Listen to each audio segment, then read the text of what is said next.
Welcome to the Tuesday, July 14th, 2020 regular meeting of the EBMUD Board of Directors. If you're not speaking, please go on mute. Due to COVID-19 and in accordance with the latest Alameda County health orders and with Governor Executive Order N2920, which suspends portions of the Brown Act, this meeting will be conducted via teleconference only, and in compliance with those orders, physical location has not been provided. These measures will only apply during the period in which state or local public health officials have imposed or recommended social distancing. The Planning Committee and the Legislative HR Committee met this morning and will report under item 24.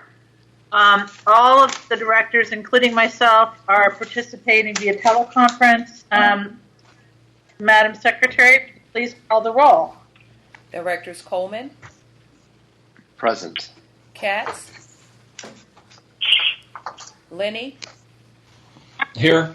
McIntosh. Here. Mellon. Present. Patterson. Present. President Young. I am here. Okay, we'll now do the Pledge of Allegiance. You can stand if you're able to do so. I pledge allegiance to the flag of the United States of America and to the republic for which it stands, one nation, under God, indivisible, liberty and justice for all. Okay. All righty. There were no announcements from closed session. We'll now move on to public comment. If there are members of the public who are calling in and wish to speak on an agenda or a non-agenda item, the secretary will take your name and I will call in an alphabetical grouping and ask that you please state your name, affiliation, and topic, an agenda item if you are speaking on an agenda item. You'll have 3 minutes to speak. And if it's on an agenda item, I guess that will be on the agenda item when it comes up. And I do have the discretion to limit the time based on number of speakers. The secretary will call your name, cue you when it's time for you to speak, and when your time is up. Bill, could you everybody be on mute if you're not speaking. If you are not speaking under public comment but are on the line, please mute your phone to minimize background noise or consider following along with the audio, which is live streaming on the EBMUD website. Is there anyone for public comment? The name beginning with the letter A for Anna through F for Felicia. E for Gloria through L for Lisa. M as in Mary through R as in Roxanne. And Sam through Zebra. Okay, anybody that missed their alphabetical group calling? All right.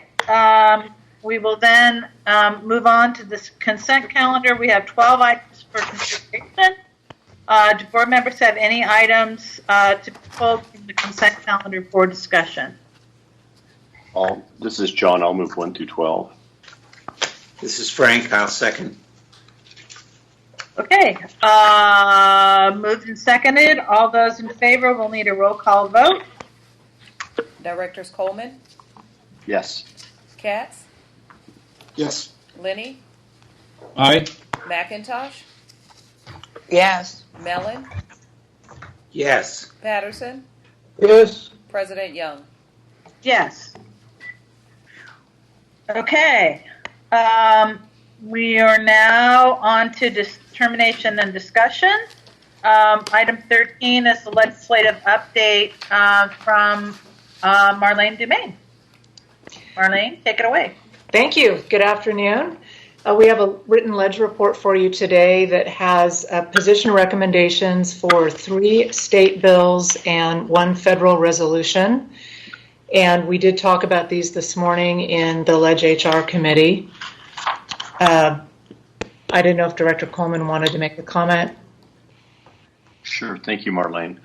We did meet the full committee this morning, and we were in support of all 3 positions that Marlene and the staff presented.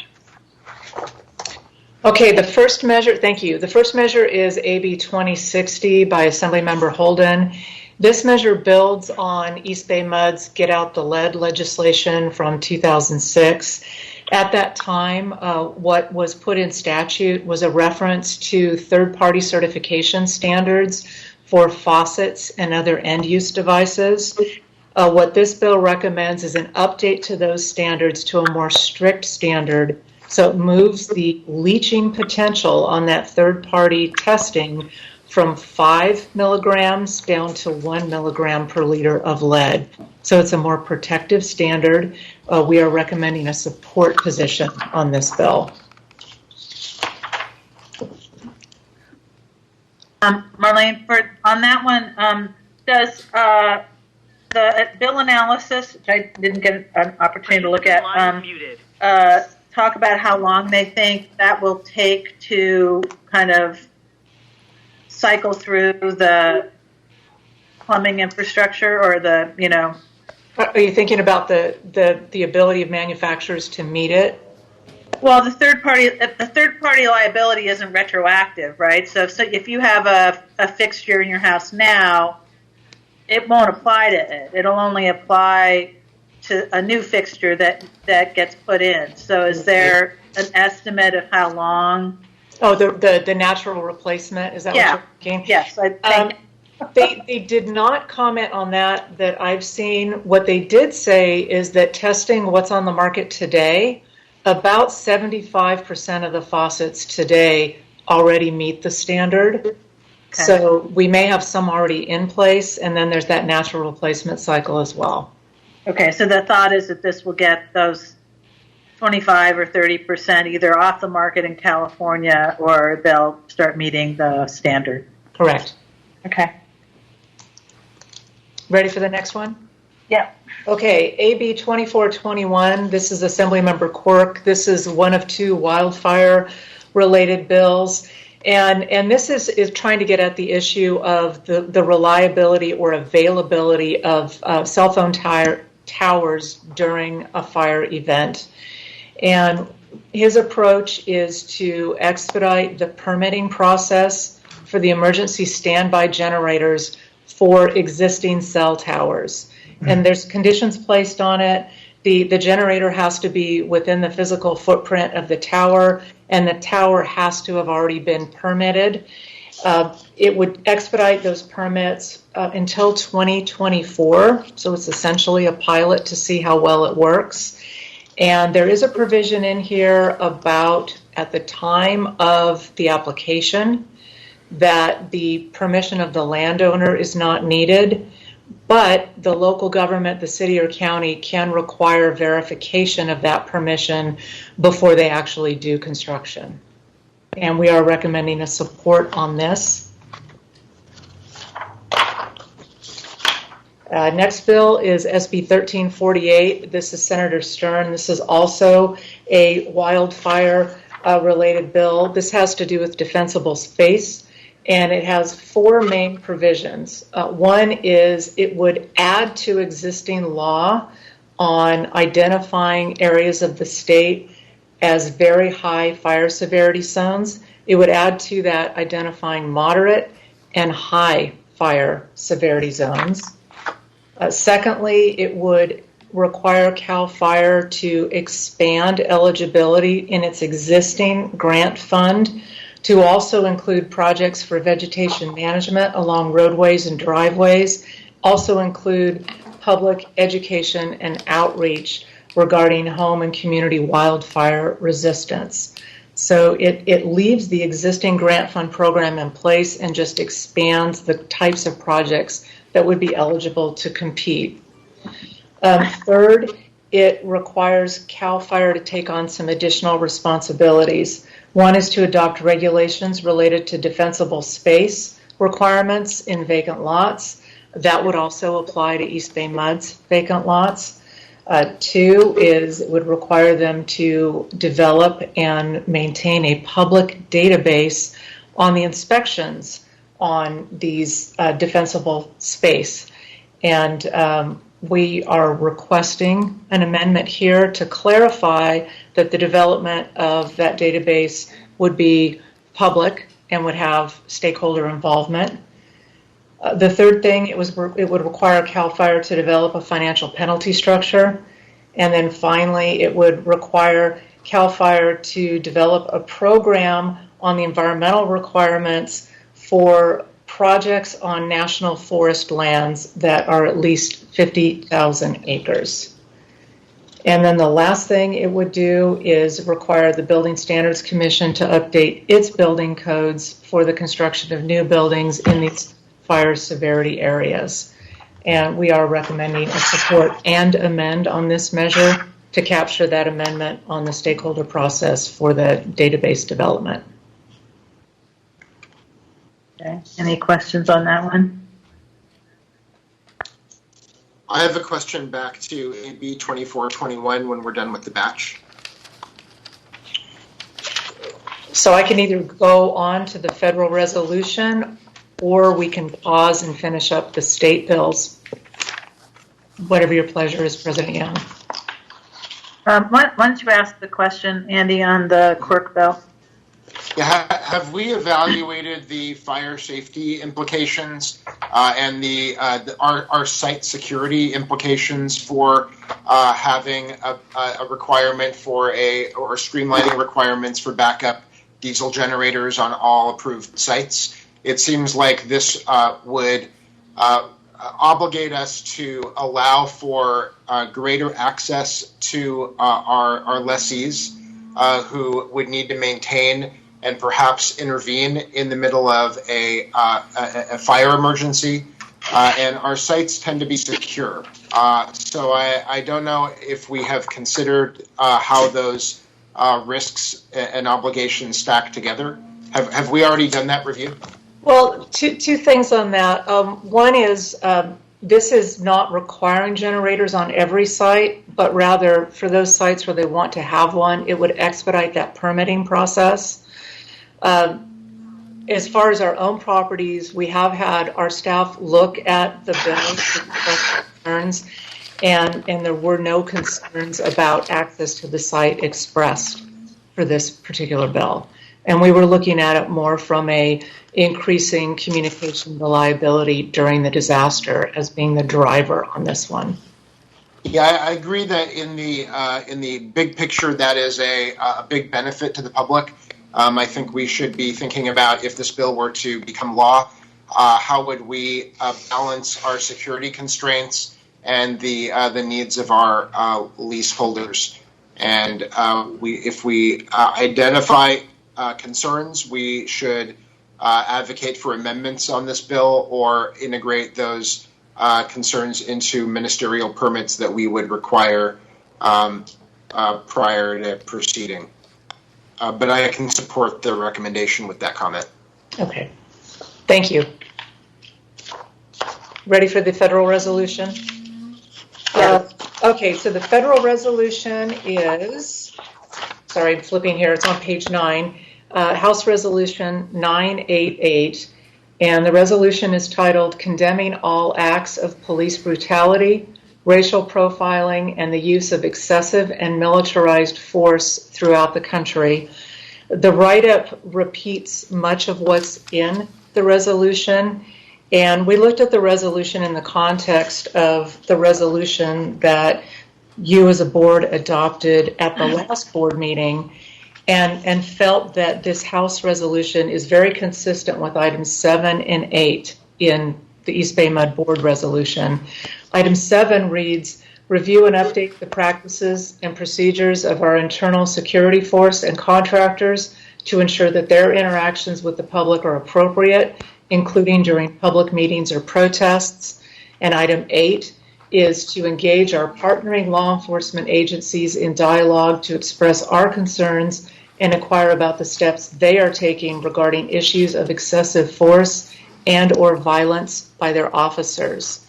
House Resolution 988 is co-authored by over 100 members, and I will point out that Representative Lee is one of the co-authors on this measure, and we are recommending a support on this House resolution.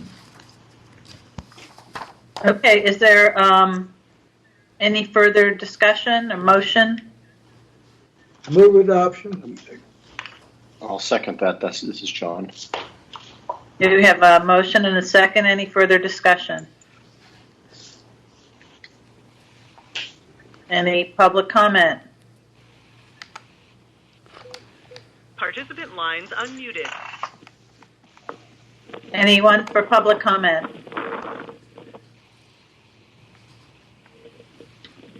Okay, Madam Secretary, let's move to a vote, please. Directors Coleman, Yes. Katz, Yes. Lenny, Yes. McIntosh, Yes. Mellon, Yes. Patterson, Yes. President Young. Yes. Okay, Couple of updates. yeah, I wanted to, first of all, at the state level, let you know a couple things. One is, as far as the operation of the legislature, there have been some COVID cases both among members and among staff. So the Senate and Assembly have both recessed until July 27th.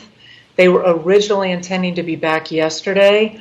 This leaves them with just about a month to deal with 700 bills and additional budget items. So we may see a further narrowing of priorities in that last month of session.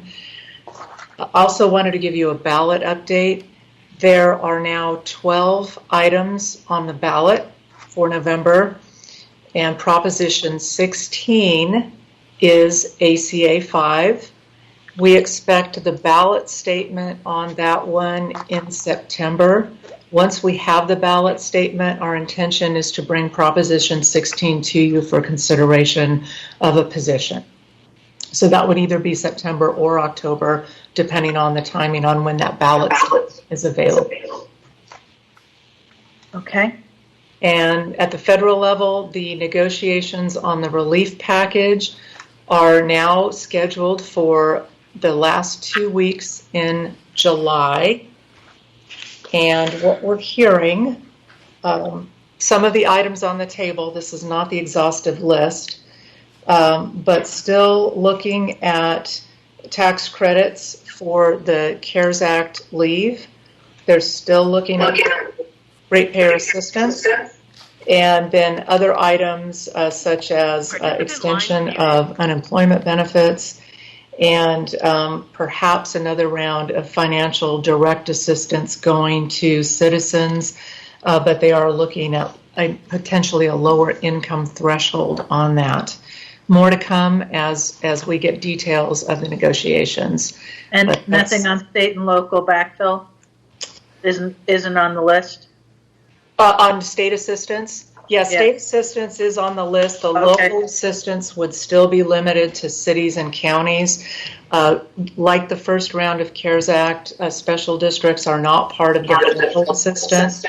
One of our message points has been all along that at least include special districts that are frontline water and wastewater utility districts specifically. And the desire has been very clear that any assistance would either have to accrue through that payroll tax credit and ratepayer assistance, or at the state level, the state portion coming down to those local governments. We did try on the first round with the state assistance, and it was clear that the state wants to use that to help address its own budget deficit. Okay, thank you. Sure. Okay, any other questions for Marlene? Thank you. Moving on to the general manager's report. Clifford? So Derry Moten this morning provided an update on the district's racial equity and justice project to the Legislative Human Resources Committee meeting, and he is available to provide an update. He can give a similar presentation or answer any questions that the board may have. I'd be interested in the presentation. So would I. Sure. Derry will cue it up Derry? in a minute. There you go. Is it open? Okay. Go ahead then. No. Bring up Teams. It's not there. So you have to bring up the Adobe file first. Okay. Now you want to bring your Teams back up.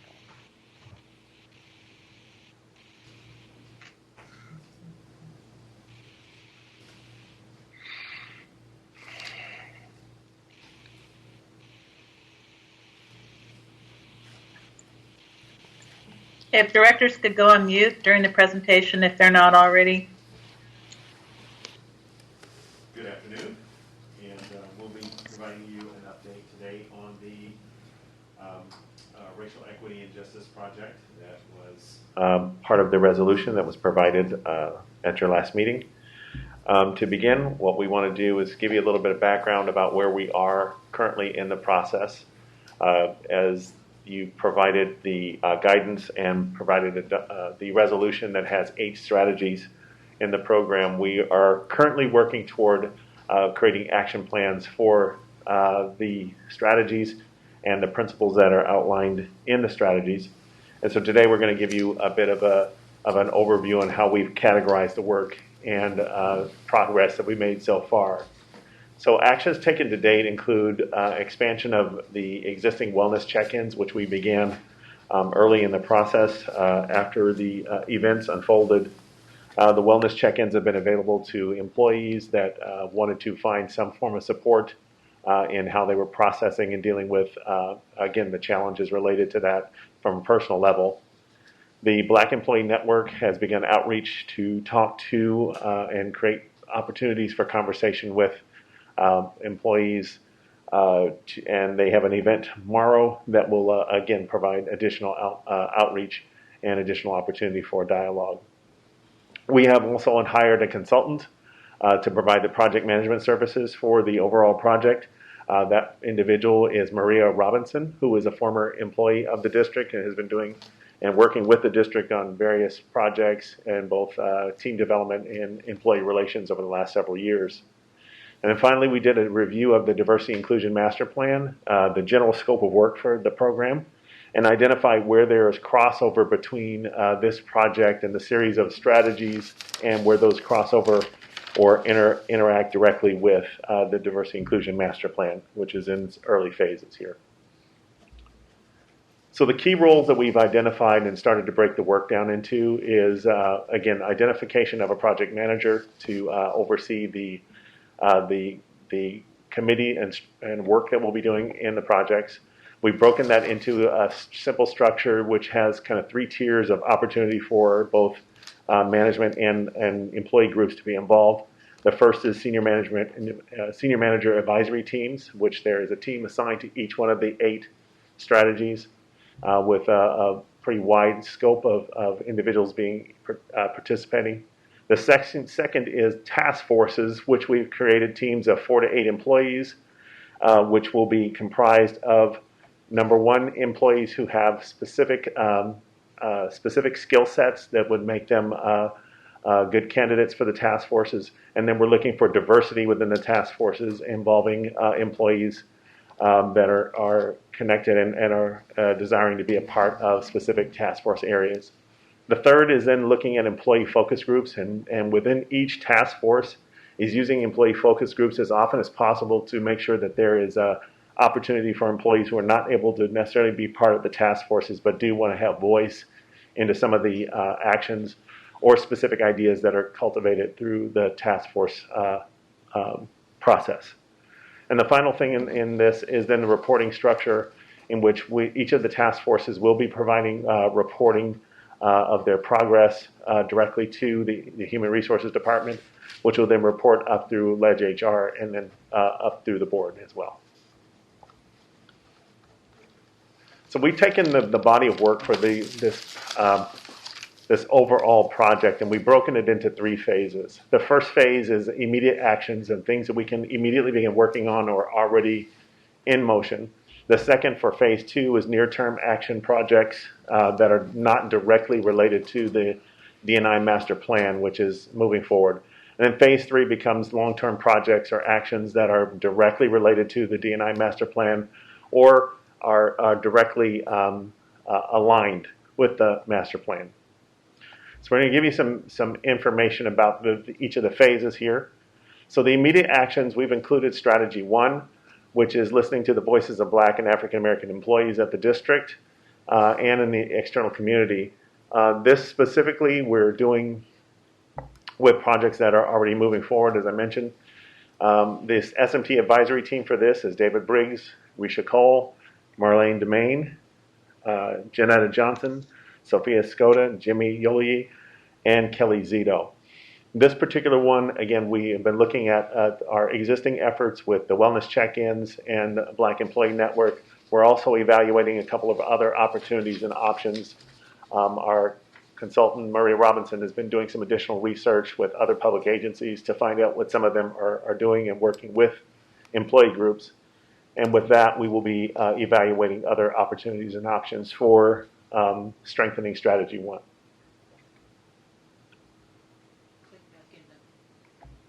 There we go. So phase 2 is working on our near-term actions and those items that are not directly to the D&I master plan. We identified 3 strategies that are not directly connected to the master plan, and they're items that we felt like we can move forward with and begin working with those without the development of the D&I master plan work that's happening through the Winters Group. In this case, strategy 6, which is establishing protocols for following up and responding to racism by customers and any type of external actions that identify challenges with racism for our staff members. In this case, the SMT advisory team will be Risha Cole, Marlene Demain, Janetta Johnson, Andrew Lee, Sophia Skoda, Mike Togolini, and Jimmy Yoloyi. We then are working on strategy 7. With strategy 7, we'll be reviewing, updating our internal practices and procedures for internal security with our force and with contractors. In this case, very specifically looking at how are we dealing with, again, our own internal procedures related to security and how we are actually working with public meetings. In this case, the SMT advisory team is Mike Ambrose, Andrew Lee, Andy Levine, and Mike Togolini. And then strategy 8 is the final strategy in this phase, which is engaging our partnering law enforcement agencies in dialogue to express our concerns about steps that they're taking with dealing with excessive force. And in this case, Marlene made a presentation on the House Resolution 988, and that becomes an opportunity for us to have dialogues about how agencies will be dealing with their own application of rules and procedures related to that. In this case, the SMT advisory team is Mike Ambrose, Andy Levine, Sophia Skoda, and Mike Togolini. This brings us to phase 3, and phase 3 are the items that are directly related to the D&I master plan. And as we talked about before, that we are contracted with the Winters Group to provide services around both assessment, training, and education around the issues of equity and inclusion. And for this strategy, for number 2, this is the point where we're actually bringing people together to have more dialogue, cross-section of district employees and external communities, to have conversations specifically about dealing with prejudice, looking at abuses of power, racial bias, forms of racism in different forms, and how we can respond to those things. The SMT advisory team with this is Marlene Demain, Mike Togolini, Kelly Zito. We then will be working on strategy 3, And strategy 3 is us looking at the district's history of how we have dealt with race issues previously and looking at our own internal policies and procedures about how we will work with those in the future and dealing with their issues of employment management, contracting, and looking at, again, solutions to fix any kind of systems that have been compromised or broken.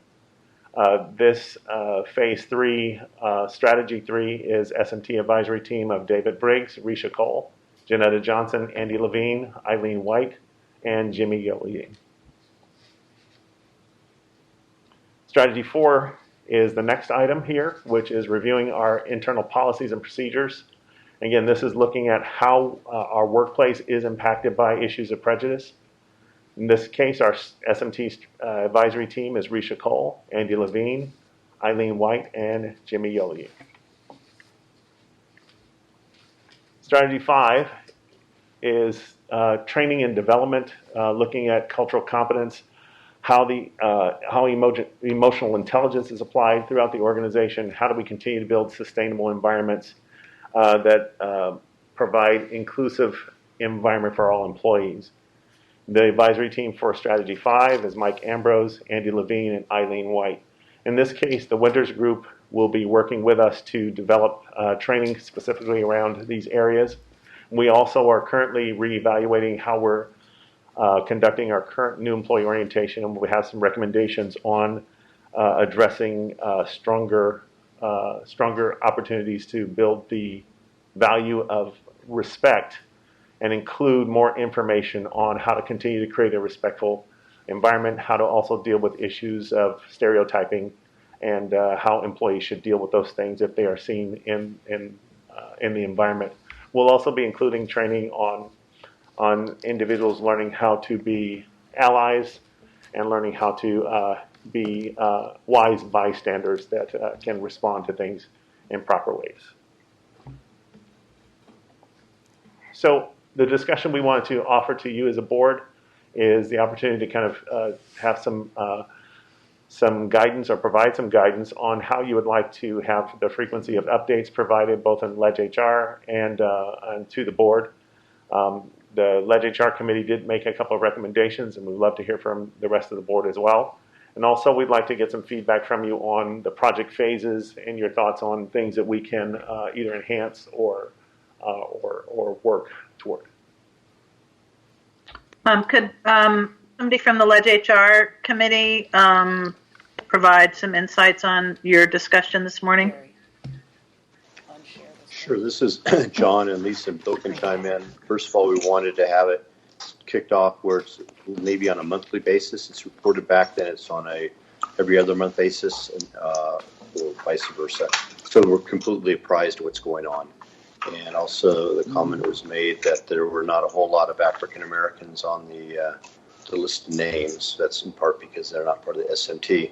But making sure that that community of employees is well represented in the second tier of discussion, so that nothing will be lost and it's not working in a bubble or a vacuum. Bill or Lisa, do you want to add anything? I think you said it. Initially, maybe bi-monthly, because we don't want to lose the momentum here. We want to keep moving forward and positive. So I suggested bi-monthly until they have something to actually report to the committee. And the committee needs to be able to weigh in as well. So I'm a little bit confused because I heard John say monthly initially, and bi-monthly would mean I always get bi and semi mixed up, but we're talking about reporting every month for now, right? Or the committee meets every month, right? Just for now so we can make sure the momentum is moving forward. So yes, monthly. Every month at the same meeting that the Ledge HR, the same cycle of meeting that Ledge HR meets the way that we do that now. Okay. Yes. Other board members want to chime in, or Bill, if you have anything to add?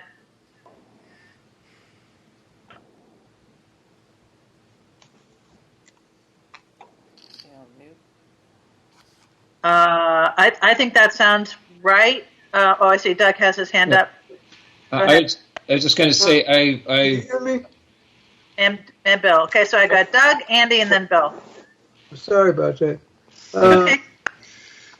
I think Lisa had it right, and John sent forth the message. We'll be meeting monthly with our committee, getting updates. Some of those will come from staff as things emerge, but we want to always be in touch with the stream, because we don't want to let this momentum die. In other words, we want the accuracy of where we are at all times and not have anything languish, because it needs our input or support. Basically, that was it. Okay. Doug, and then Andy. yeah, and I agree with that. I think the momentum is very important, and that we stay focused on this. It's easy to get distracted by so many other things that it seems are coming at us, but this is very important, and so I agree with that. I had one question on, I guess it was Phase 2, Strategy 8, engage our partnering law enforcement agencies in dialogue to express our concerns and inquire about the steps they are taking regarding issues of excessive force. What law enforcement agencies does that encompass, and what sort of engagement does that mean, or dialogue? What does that mean exactly? Yes, the agencies that we've talked about so far have been the East Bay Parks, Alameda County Sheriff's Department, and any of our upcountry Sheriff's Departments in those areas as well. Really looking at where we have facilities and how does that interaction between law enforcement and individuals who are either working for our organization or having recreation, how will that impact? What about Contra Costa sheriffs also? Yes, excuse me, yes, Okay. Contra Costa would be included as well. So dialogue, that means talking about it, requesting their policies, and then commenting, getting some feedback to them on it, or?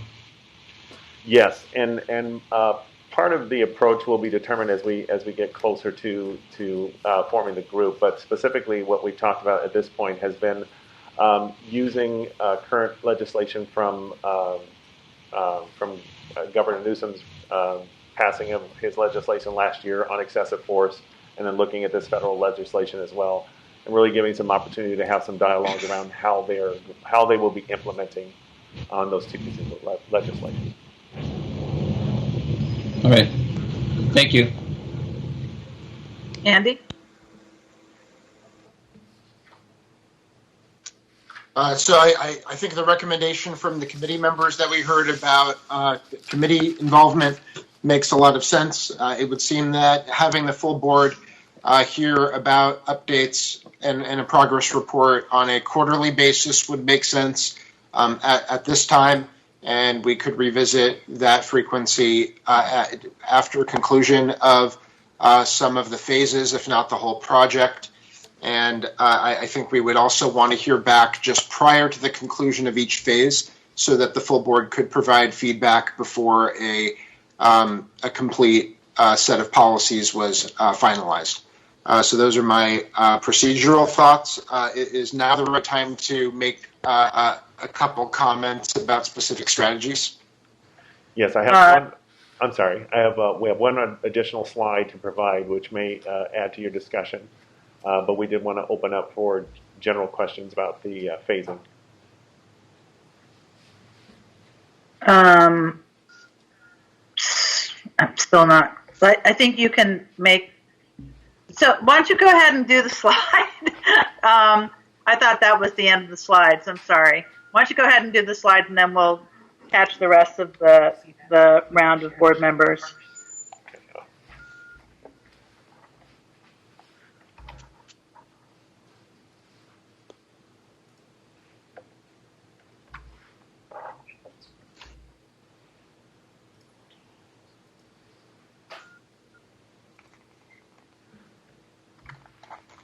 There it is.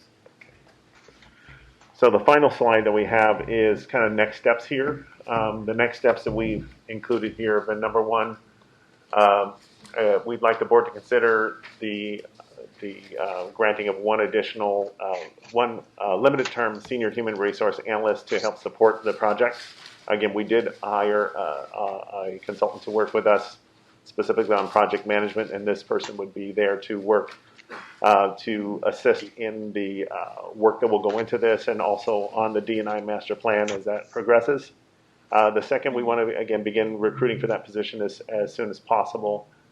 We're also seeking a consultant for listening sessions. So we have two in place, and again, as I mentioned earlier, we are looking at other agencies, looking at how they're actually doing things and see if there's something we can do to enhance our listening sessions.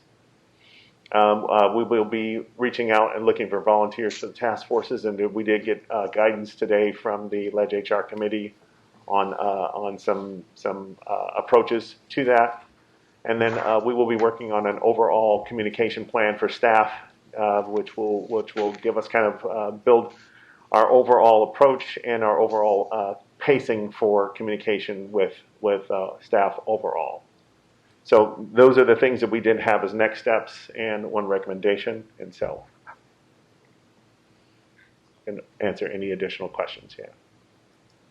Okay. So Andy, do you want to make your comments? Sure. Just a comment, and I'll focus on what I saw as strategy 6. I saw that as something, just that I welcome all the supportive ideas that come from members of the team and the senior management team and other board members. But I do recall a very on-point comment from one of our employees in public comment at a prior board meeting referring to harassment in the field. And I had one thought about the employee assistance program. And it would seem like evaluation of the services that we look to EAP could fall into this strategy, not exclusive of other strategies, and not exclusive of having in-house services that would provide similar complementary services to EAP.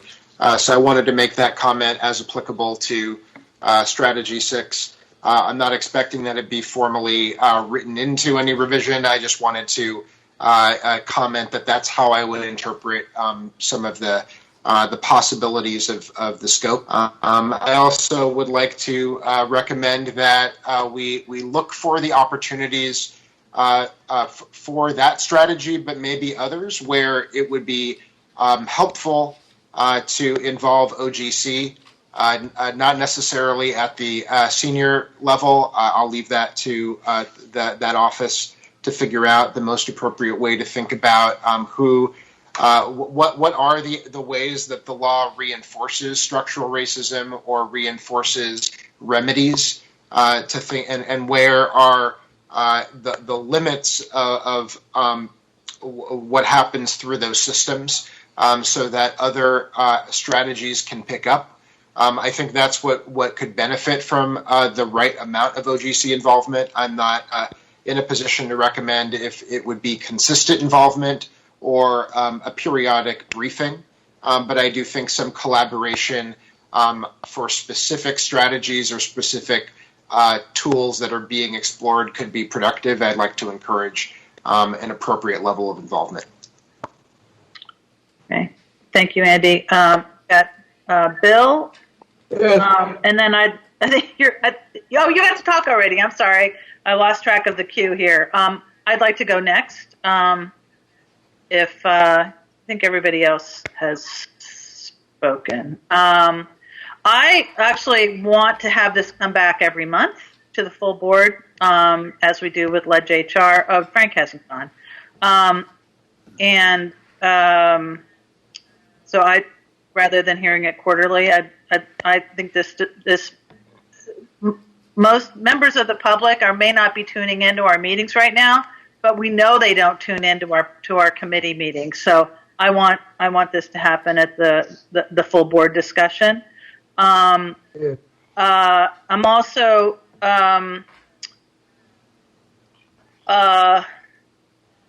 very strongly echo the comment of making sure that we're involving our employees to the extent that they want to be involved, and encourage them to be involved. I'll leave my comments at that. I'm thinking that I had something else to add, but there'll be other opportunities. Thank you for your work on this. I think it's good to see the progress being made already. Frank? No, I was figuring I'd save it for last, but everybody covered what I would have wanted to cover. So thank you. All right. Thank you all. There's no action that we need to take. I think there's a consensus around bringing it back to the full board every month, bringing it to the committee every month, and continuing apace. So thank you. Okay, thank you all. Okay. All right. Next, my agenda went off the screen. So I think we have. Do we have a coronavirus? No coronavirus update. I'll just end that we do have in your packets the 6 months forecast for committee and workshop agenda topics, as well as a monthly report, and I can answer any questions you may have. Any questions for Clifford? Any comments for Clifford? Like, oh, I don't know, happy birthday.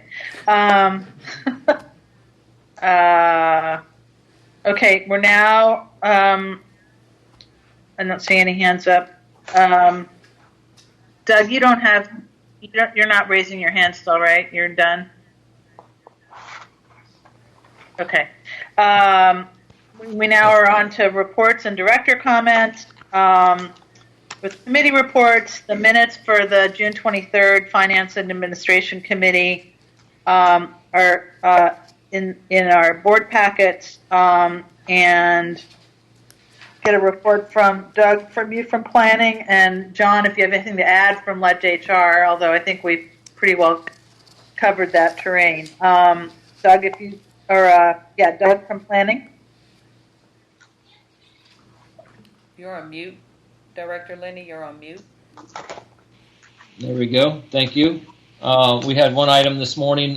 We had an excellent update on the pipeline rebuild program. I found it both fascinating and inspirational in terms of the progress we've made, the hurdles we've overcome, and the teamwork that has developed around that project to make sure that it's efficient, cost-effective, and innovative. And so it was a great update. And that's all there was on that. Okay, thank you. Make sure I'm going to read through that whole presentation then. Anything to add from the planning committee, John?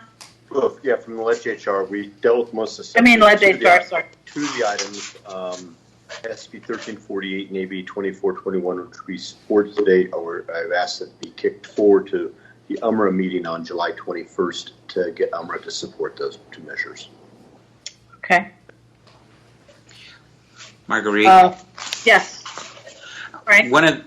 Just since you're going to get into some fascinating reading on the pipeline thing, one of the things that stood out in the report that we received is that, but for the COVID getting in the way of getting work done, we would have been at 20 miles for this year instead of meeting the goal of 17 and a half. And so we're well on track for improving, especially as another team is being added on. The slides tell a better story than the written report. Okay, good. I'll start with slides. All right. Moving on. If you have any items for future consideration, please submit them to Clifford. And then finally, are there director comments?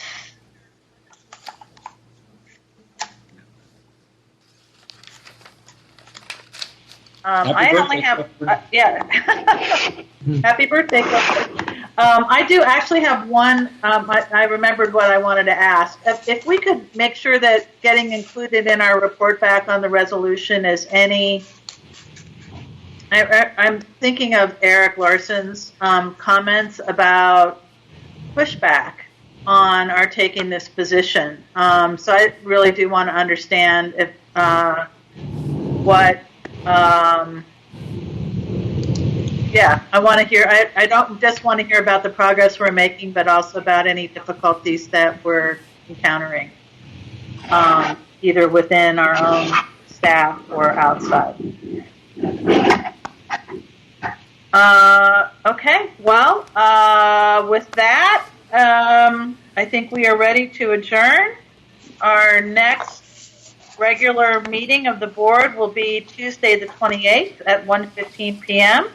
The meeting is now adjourned. Good afternoon, everyone. Thank you, guys.